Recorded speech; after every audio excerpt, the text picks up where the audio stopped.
If you're looking for something new to add to your cooler weather garden, I recommend fava beans.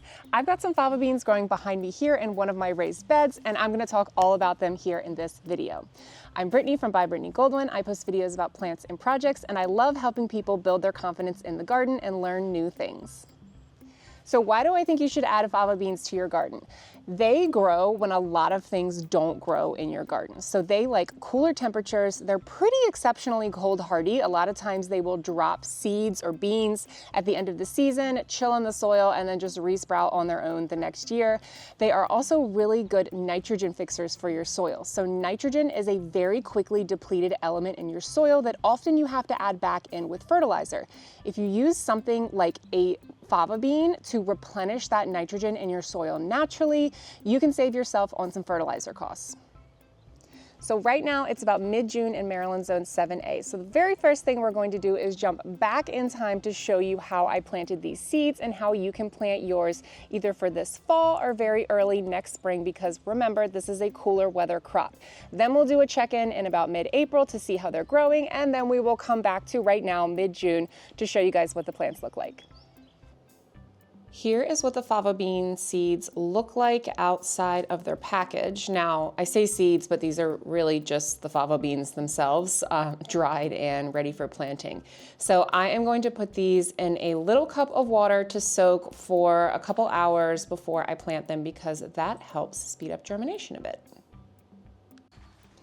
Once the fava beans have been soaking for a couple hours, you will notice that they will sprout a little bit. So that's what helps them speed up the germination. Now, it's no big deal if you don't soak them or if you don't see sprouts, it just might germinate a little bit slower.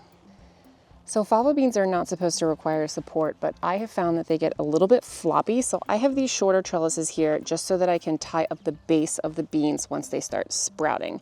So all I'm gonna do is take off my gloves so I don't drop my fava beans, and then I'm going to plant 3 along this trellis here, which is a little bit close together, but we'll see what happens.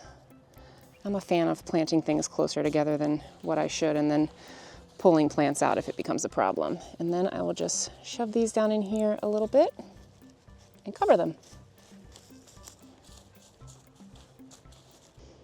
Okay, it is now mid-April here in zone 7A, and we are checking in on some of my fava bean plants. Now, I planted them all mostly at the same time, either last fall and then they just kind of chilled in the soil over the winter, or super early spring and I put them under a low tunnel or nothing at all. Now, the ones that I had under a low tunnel or little hoop house cover here are doing the best. So these are just completely loaded with little flowers that I know will be turning into fava bean pods soon. These back here are also looking really, really great.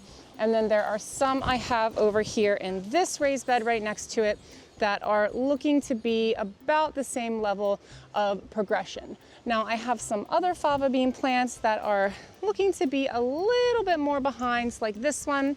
And then these ones over here in our brand new bed are actually brand new, just seeded when I put this bed in about, oh gosh, maybe like a month ago. So these are a little bit more behind, but that is okay as long as they flower and give me some fava bean pods before it gets too late in the season here in spring and gets too hot. So I will cut this video now and then I will check back in, hopefully in a couple weeks when we get our first harvest of fava beans.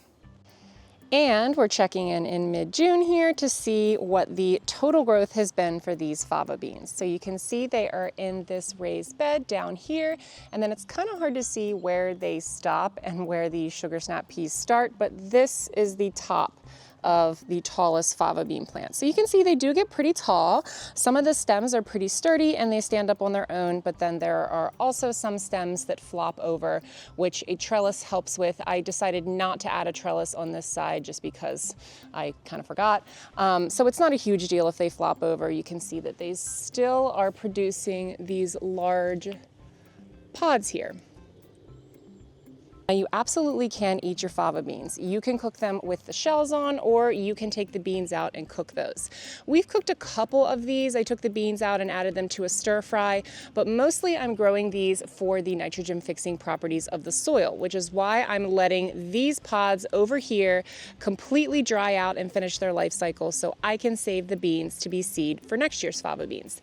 This is also probably the hottest and sunniest area I have the fava beans in, so you can see that they are starting to end their life a little bit earlier than some of the other fava beans I have in the yard in an area that is lightly shaded by the house. Now these up here are in a little bit better shape. They are a little bit more shaded, so I will probably pick some of these pods and shell them to add these beans to some sort of stir fry or something like I did earlier in the season. And I just went ahead and picked one of these pods to show you guys what the fava bean shell looks like. So you can see it's kind of fuzzy on the inside and the outside. And then once you break it in half, you can open it up. Oh, that fava bean just shot right at me. And it looks like this. So essentially exactly what I showed you in the beginning of the video, except for it is green and not super hard and ready to be planted in the ground. So you can just shell these and take the beans out to dry and save, or to saute up and eat as they are. Now, one thing I want to flag about growing fava beans is the fact that they are a much beloved plant of black aphids. I find that a lot of my cooler weather stuff does really, really well with no pest issues up until just when it's starting to warm up for the season. And I like to use an integrated pest management strategy where I'm planting things that attract beneficial bugs to take care of aphid and other issues in the garden. However, when the weather starts turning from cooler to warmer, I find that the bugs tend to move in on some of the cooler weather stuff like fava beans, like spinach, like lettuce, a little bit earlier than some of those good bugs are out. So don't freak out if you go through a period with your fava beans where you seem to have a lot of black aphids on them clustering all up and down the stem. It looks pretty gross, but honestly, if you plant plants around your fava beans that attract beneficial insects like ladybugs who will be aphid exterminators for you, when it starts warming up and those ladybugs come out for the season, they will make quick work of those aphid populations on your fava beans. So try and hold out on any sort of spray or anything if you have a pretty high pest tolerance for when the ladybugs can come out and help you with the black aphids.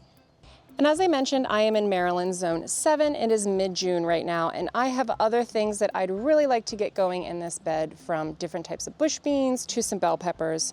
So even though these are still producing, in another week I will probably chop these down to the soil line.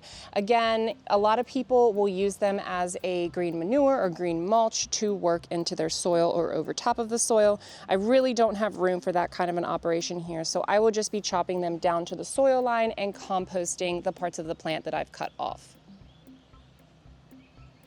And after I chop them down, I will save a lot of my seeds, and then I will repeat this process in the fall, and then very, very early next spring, really late winter, in seeding the fava beans again at various spots throughout my garden, raised beds and in-ground beds, to reap all of the wonderful benefits that the nitrogen fixing properties of this plant's root system have in the soil.